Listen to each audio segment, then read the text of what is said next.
Every empire believes its money is trustworthy. Every government claims that its promises will remain valid forever. And every time, history proves them wrong.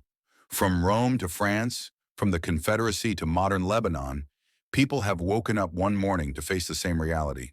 Their savings had lost value. Their wages had become meaningless. Their futures had been stolen by systems they believed were solid. Collapse is not the exception. Collapse is the rule. The real question is not whether financial systems will collapse. It is how you will protect yourself when they do. And this is where we encounter the most dangerous mistake, the illusion of permanence. We look at the balance in our bank accounts. We trust our national currency. We assume these things are solid like rock. But money is not rock. Money is trust. And trust can shatter overnight. That is why history is cruel. But for the very same reason, it is also profoundly instructive. Because every collapse leaves lessons behind, patterns behind, warnings behind. And if you examine them carefully, you notice something important.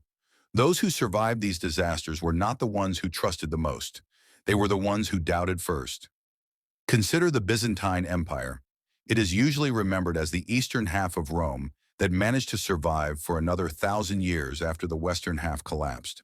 At the heart of its economy was the gold solidus. It was trusted to such a degree that merchants across Europe, the Middle East, and Asia accepted it without question. For centuries, the solidus was the closest thing the medieval world had to a global reserve currency. But this is where the irony begins. Rome had already experienced a great catastrophe with the silver denarius.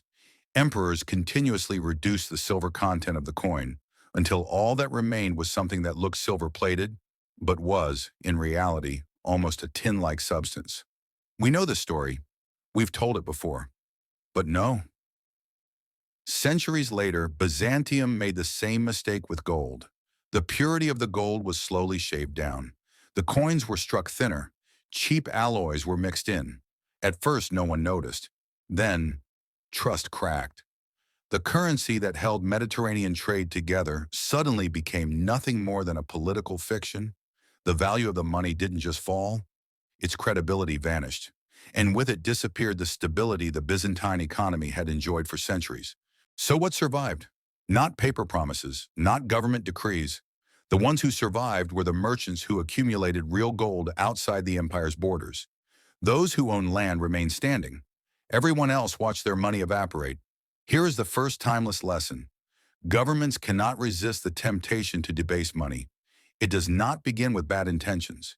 It usually starts with temporary solutions, wars, debts, crises, but the result is always the same. Money is debased. Trust disappears. The public pays the price. We have seen this repeatedly throughout history. Paper money before the French Revolution, the worthless currency of the American Confederacy, Weimar Germany, modern Lebanon. They all share one common trait. People were caught unprepared not when the system collapsed, but when the system still appeared strong, because that is exactly where the illusion of permanence takes hold. This time is different. This system cannot fail. The state won't allow it. History does not like these sentences, and if you truly pay attention, you will see this. Those who survived these disasters were not the ones who believed in the system the most.